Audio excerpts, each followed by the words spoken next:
Ha sido otra cuestión de gran parte del gobierno con este tema. Tucu, querido, ¿cómo va? ¿Cómo estás, Esteban? Buen día para vos y buen día ahí para toda la mesa.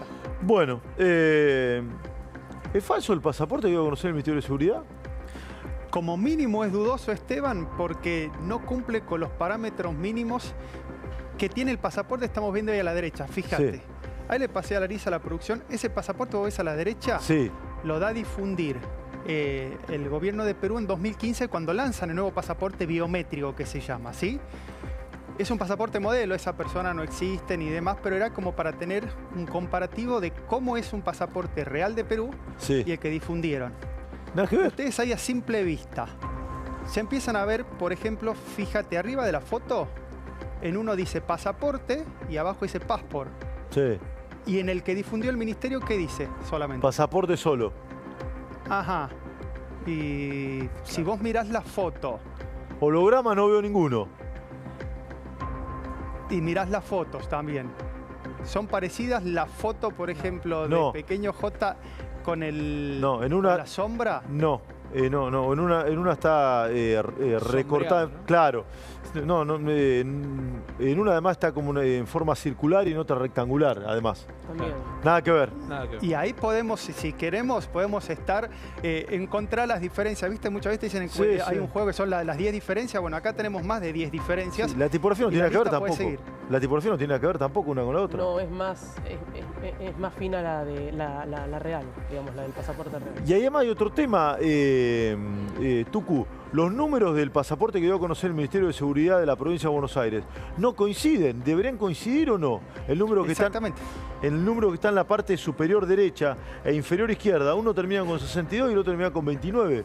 ¿No debería ser coincidente ese número? También deberían coincidir. Pero, al parecer, algo pasó en el medio que esa imagen que difundió el Ministerio de Seguridad bonaerense en la madrugada del sábado, por ahora resulta ser un misterio. ¿Y qué es lo que pasó en el medio de esto, Esteban? ¡Qué bárbaro! Esto es inédito. un escándalo. Es Esto. A ver, inédito. dale, Tucu, dale, te escuchamos. El problema acá es que la duda que nos surgió a la mayoría es, ¿utilizó esto Interpol para armar su alerta roja? Porque esa misma medianoche se emite la primera alerta roja de Interpol que no tenía ninguna imagen, ¿sí? de Pequeño J. Nos comunicamos para entender cómo era el proceso y la primera respuesta que recibimos fue: eso que circula en redes no tiene nada que ver con lo que trabajamos nosotros. O sea, Interpol dice, Sí. eso no existe para nosotros. Nada que ver, ¿por qué? Porque ellos aclaran, nosotros recibimos un oficio de la justicia, no trabajamos con los ministerios. Si bien trabajamos con los ministerios, quien nos tiene que hacer el pedido formal a nosotros no es el ministro Alonso, tiene que ser un juez, que es justamente el juez el que manda ese oficio diciéndole, solicito una alerta roja para esta persona. Ese es el primer paso. ¿Qué sigue después de esto? ¿Cómo funciona Interpol en el caso de Argentina? Se van a RENAPER, que es el Registro Nacional de las Personas, para ver si esa persona que están pidiendo tiene algún tipo de registro en Argentina. De Pequeño J no hay registro, primero porque no tramitó un DNI como extranjero y segundo porque no figuran antecedentes penales, al menos que hayan encontrado hasta acá. ¿Qué decís? Bueno, entonces, ¿cómo hago para tener una imagen, una foto Se lo o piden algo a Perú. fidedigno? Le escribo a Perú. Lo primero que le hacen a Perú es preguntarle, ¿existe una persona que se llame así con este DNI?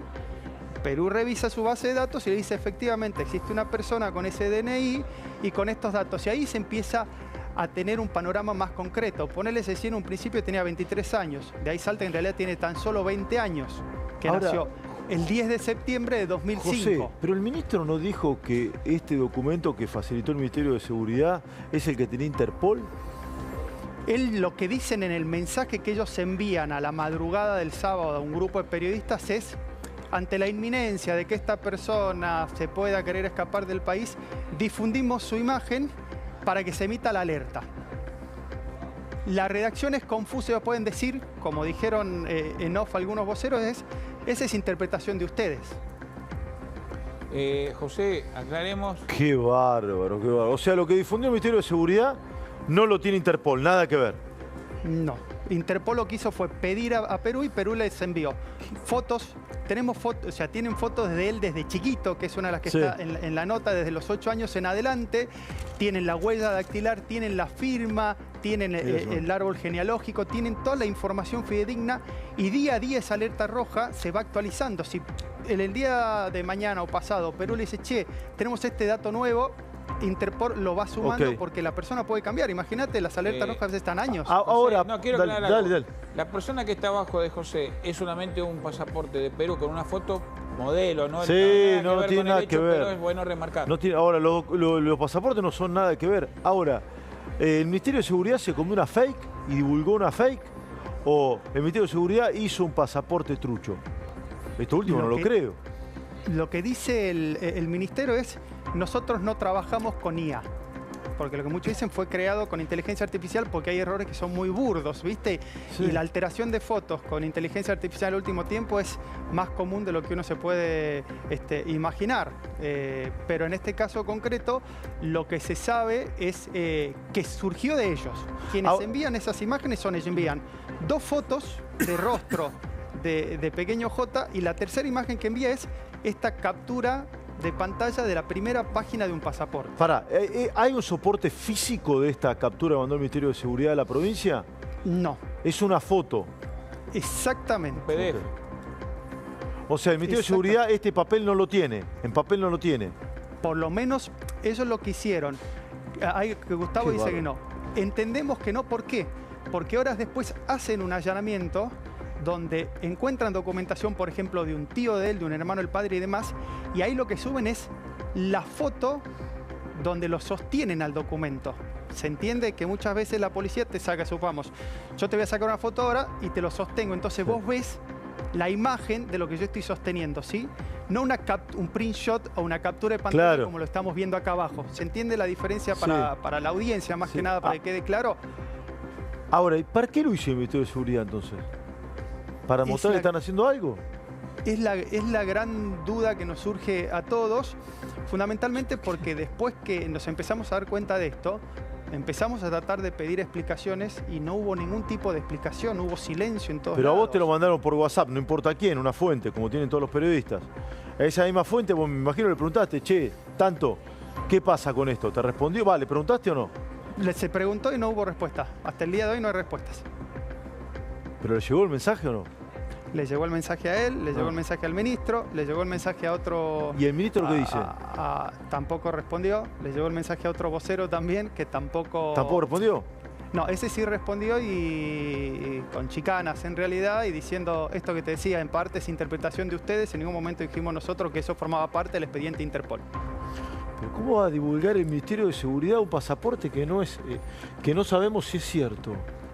No es que lo está divulgando en Twitter una persona desconocida o un periodista que después muchas veces ha pasado, che, que da mal una noticia y tiene que pedir disculpas. Lo está haciendo el Ministerio de Seguridad en el caso de una causa súper sensible de la cual está hablando el país.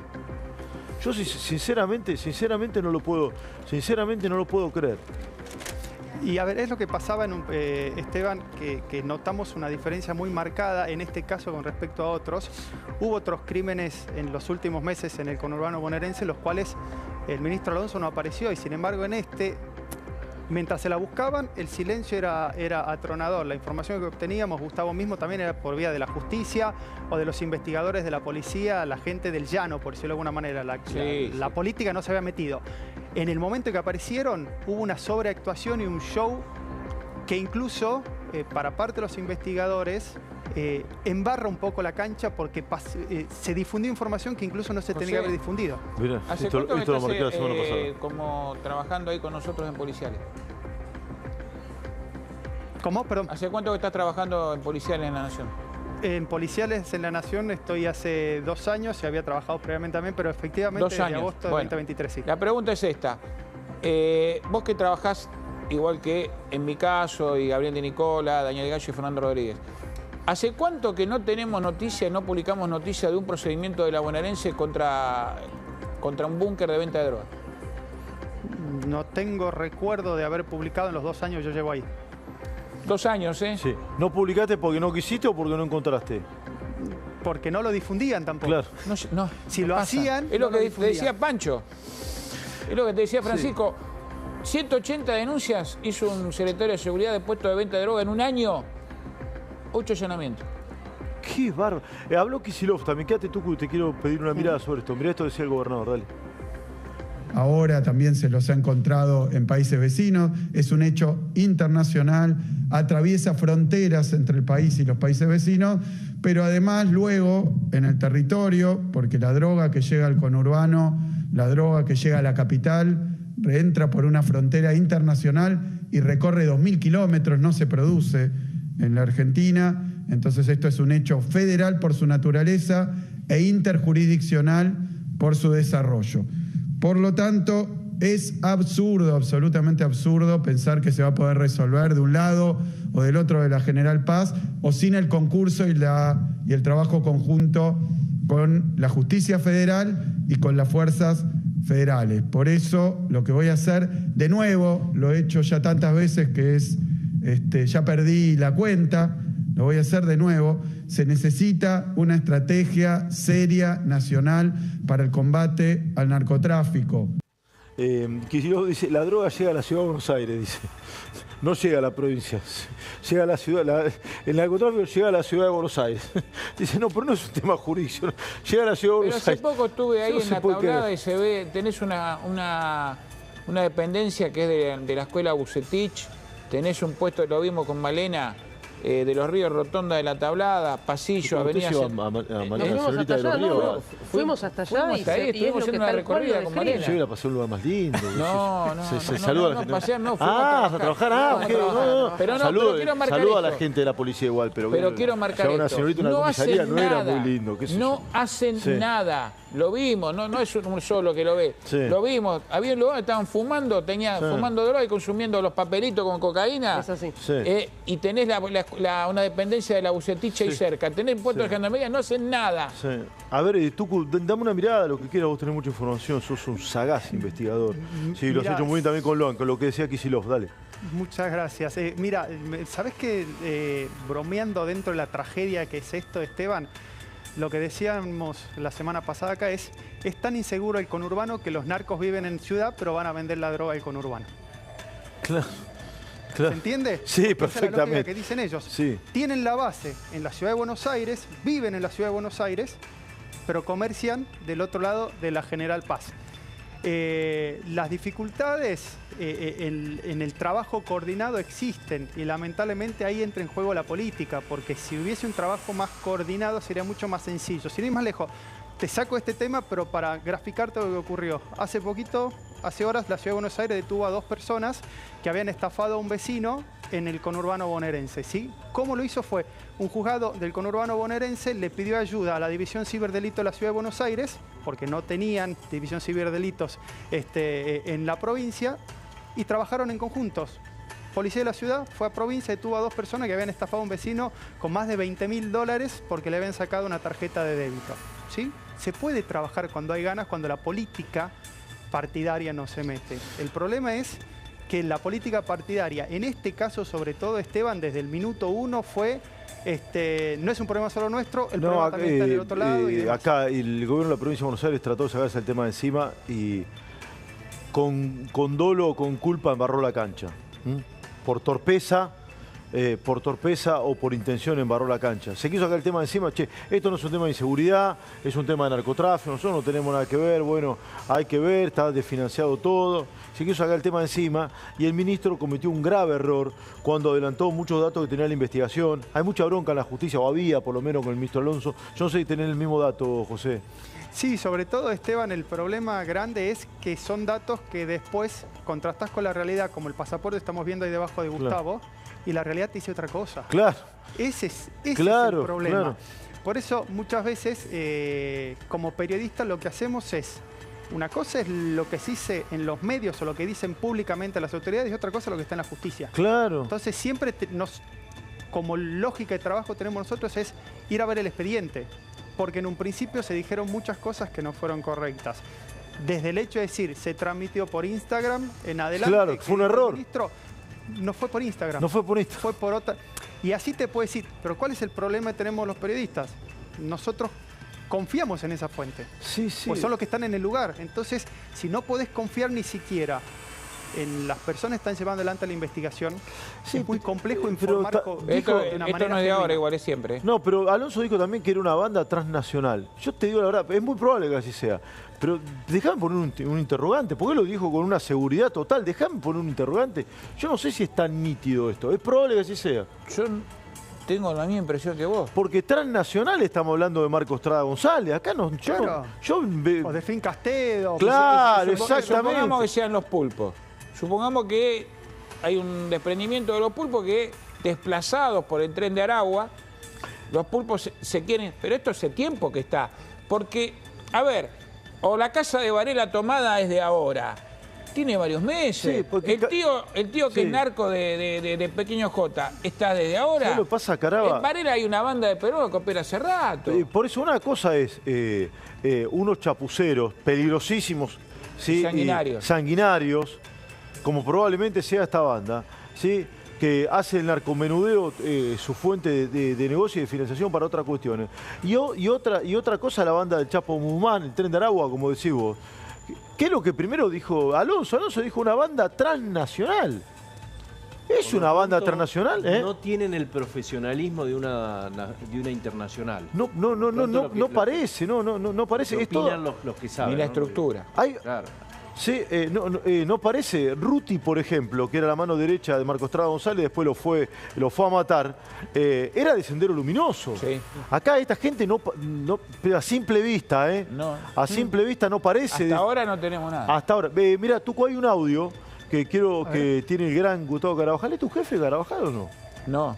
No, Es al ok. revés. Es al revés. Vos sos el jefe. Es mi de todo. col- Está bien. Está bien, está bien. Está En los bien. papeles únicamente. No podría ser jefe. Está bien, Los está bien. papeles. No, lo retamos. Si vos sos el jefe, ayudame y lo retamos. Porque No, invitó a una señorita a una comisaría. Me acabo de enterar, yo no puedo No, creer. no. Es una cosa de loco. Nada que ver. Bueno, tenemos un audio. Un audio Carabajal. que fue clave para ponerle rostro y encontrar bien quién era, efectivamente, rostro, nombre y apellido. A ver. ¿Quién era Pequeño J? Lo escuchamos. Dale, a ver.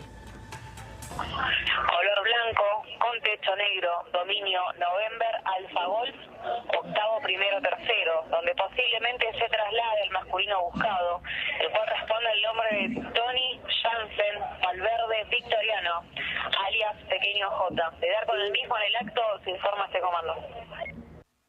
Bien, esto irradia la policía a raíz de un dato que alguien le aporta, ¿no? Exactamente, y es el Fox que veíamos en pantalla, que no lo manejaba aparentemente Tony Jansen Valverde Victoriano, sino Lázaro Víctor Sotacudo. Sí, November Alfa, ¿qué más dice? A ver, la patente. Ahí lo, November Alfa, NA, Noviembre Alfa, Sí. ahí la pasamos A de ver, vuelta. ponelo de nuevo, a ver, ponelo de nuevo. Ahí, Dale, a ver. ahí lo están buscando. Dale. En la modulación policial, Sí, la modulación policial. Bueno, no importa. Quería ver. Dale, a ver. ahí está. Color blanco, con techo negro, dominio November, Alfa Golf, octavo, primero, tercero, donde posiblemente se traslade el masculino buscado, el cual responde al nombre de Tony Jansen Valverde Victoriano, alias Pequeño J. De dar con el mismo en el acto, se informa este comando. Modelo 2014. Sí, NAG la patente, ¿no? Sí, modelo 2014. NAG. Bueno, ¿esta modulación es de cuándo? Del viernes. Del viernes, cuando momentos antes de que se conozca este pasaporte, del cual estabas hablando con Sí. José. ¿Cómo crees que sigue esto Tucú? No, a ver, ahora va a haber dos carriles. Por un lado, la justicia que está avanzando de manera mucho más pausada, pero precisa, sin pasos en falso, porque por lo que vemos también hay un campo minado, porque supongamos que no hubo mala fe por parte del Ministerio de Seguridad al difundir esa imagen.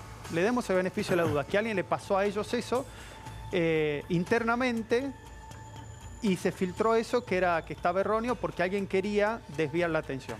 Supongamos vamos por ahí. La justicia tiene que revalidar y revisar cada procedimiento, cada paso, cada documento que Claro. recibe esas mismas fuentes. Claro. ¿Me entendés? Claro. Sí, Porque súper después de esto, interesante. ¿cómo podés confiar si viene y te dice, mira, encontramos esto? A ver, ¿cómo lo encontraste? ¿Dónde lo encontraste? ¿Cómo surge? Sí, vos sabés, José, Tucú querido, para mí esto es muy conjetural, Para mí esto es la política metiendo la cola y no la policía. Para mí, no veo a la DDI de La Matanza, que estuvo trabajando de la primera hora tratando de resolver esto, tratando de adulterar o mostrar un pasaporte que no tenía nada que ver.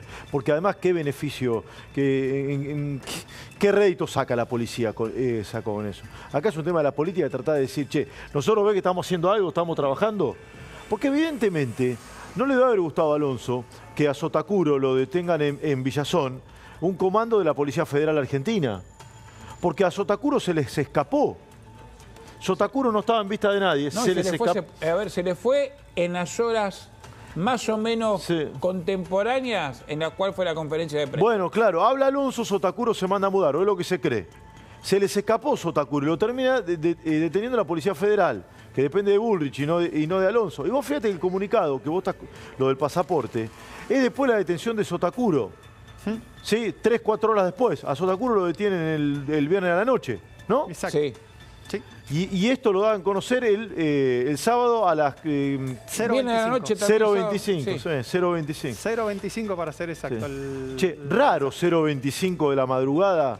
Sí, un comunicado de prensa. Yo entiendo que es un hecho importante, pero es raro, no es pero los que habitual. la verdad, los que estamos en este rubro estamos acostumbrados a recibir. Sí, a cualquier hora. A mí llamaron 6:30 de la mañana el otro día. Sí.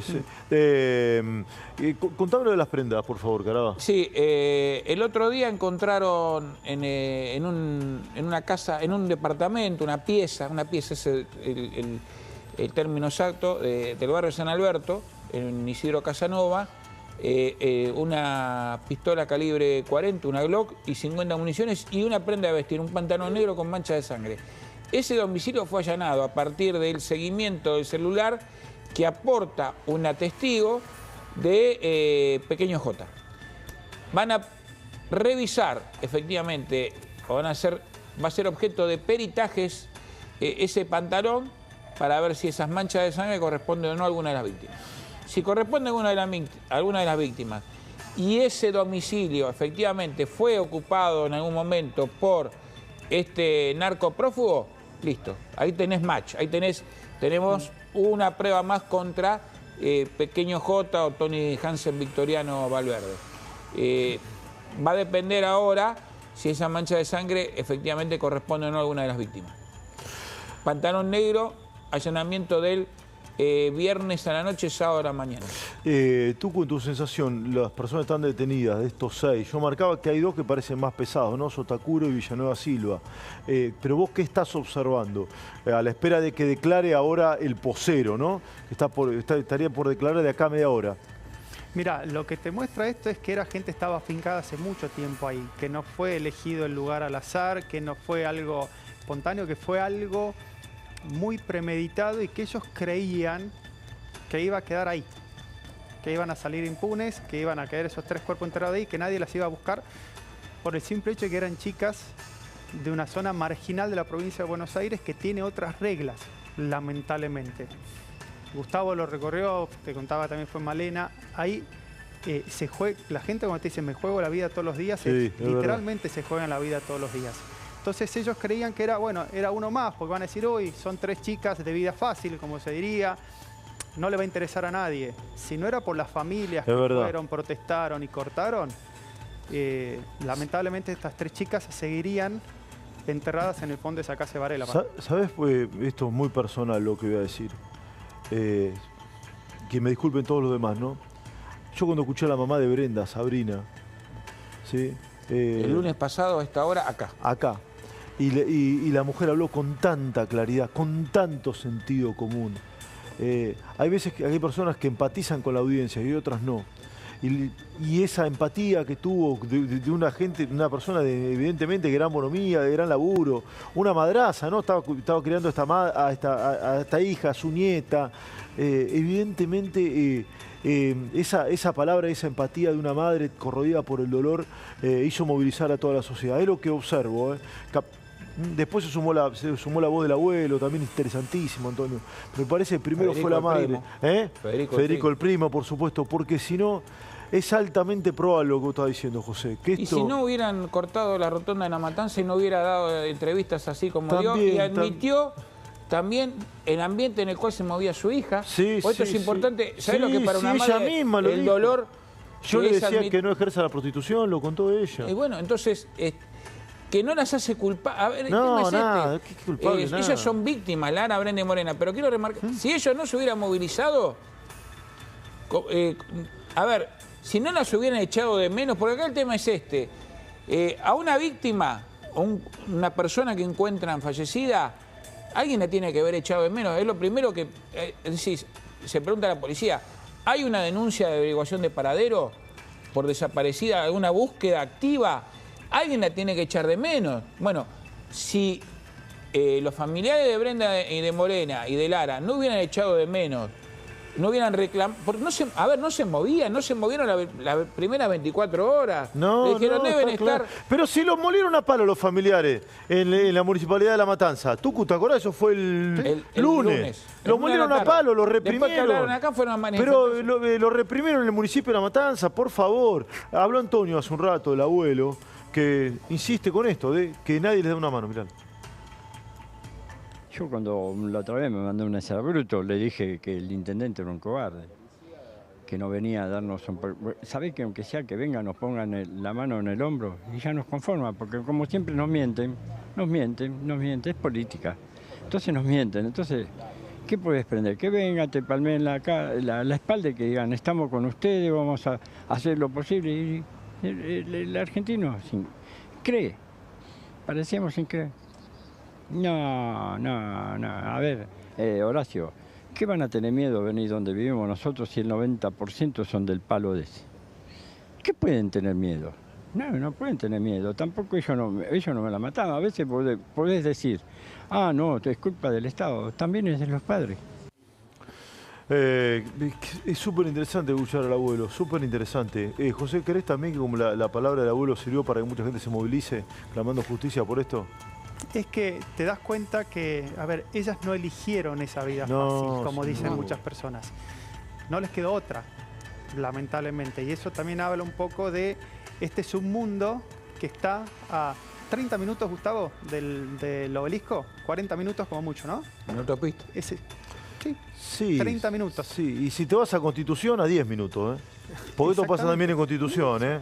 Sí, para que nadie diga, che, es una jurisdicción. Zabaleta también. Bueno, y si querés Zabaleta también, y sí. La 31. Sí, para que no crean, viste, que es un tema de jurisdicción, es un tema de la catástrofe cultural que tiene la Argentina y cómo se rompió la cultura del trabajo. Las chicas se movían solas en Flores, en Ramón Falcón. Sí. Y hasta había una de las chicas que tenía 15 años y iba con... A ver. Y eran víctimas... A ver, estamos hablando de una menor que era víctima de abuso. Sí, claro, sí. En Ramón Falcón, ahí en Flores. Sí. Lamentablemente, y es algo que están alertando muchos. Se publicó incluso acá una nota, publicamos de Mariano Evedia. Los curas villeros están hablando mucho del avance del narcotráfico en las villas. Sí. A raíz de, entre otras cosas, de un tema económico también, están empezando a copar muchos lugares. Y eso es una alerta muy grande, porque cuando empiezan a hacer ellos lo que ponen las reglas en los barrios y en los lugares, cambia absolutamente toda la radiografía y empezamos a ver situaciones como esta. Con Gustavo repasábamos un triple crimen con ese nivel de atrocidad, solo se nos venía a la cabeza el triple crimen de General Rodríguez. ¿Te acordás, Gustavo? Sí, donde los torturaron, sí. A uno a fuerza lo torturan delante de los otros, de los otros amigos de Leopoldo Vina y Damián Ferrón, para que confiese supuestamente donde tenían la efedrina. Pero acá es lo mismo también. A Lara la torturan delante, y las amigas ven como la presencia en la tortura, y uno de ellos haciendo la transmisión en vivo. Lo que pasa que, ¿sabés qué pasa, José? Esto es un triple crimen que se visibilizó, pero hay otros homicidios que son invisibles. Vanessa Lachmañuc, a Yelén Medina las mata una banda de narcos paraguayos, así está marcado en el expediente, y las secuestran a 50 cuadras de donde vivían Morena, Lara y José Brenda. Caraba, cuando estaba en otro canal, y todos los días, lamentablemente hablábamos de estos temas, todos los días. ¿Sabes la cantidad de casos que escuchamos 3 o 4 colegas a las madres llorar por sus hijas asesinadas y nunca pasó nada. Ni marcha, ni detenido, ni una menos, ni nadie, absolutamente nada. Mujeres que perinaban solas golpeando la puerta de los fiscales, pero vos sabés la cantidad de veces. La cantidad ¿Y sabés por qué? Por diferentes circunstancias, porque quizás son de barrios perdidos en la profundidad del conurbano, porque el perfil de los familiares no empatizó con la audiencia, entonces no se movilizó la policía, no se movilizó la justicia. Parece una estupidez lo que estoy diciendo, pero tiene muchísimo que ver todo esto. Y vos marcabas, Tucu, recién el tema de los narcos. En muchos de estos lugares, la primera fuente de financiación es el narco. Muchas de estas personas no están bancarizadas.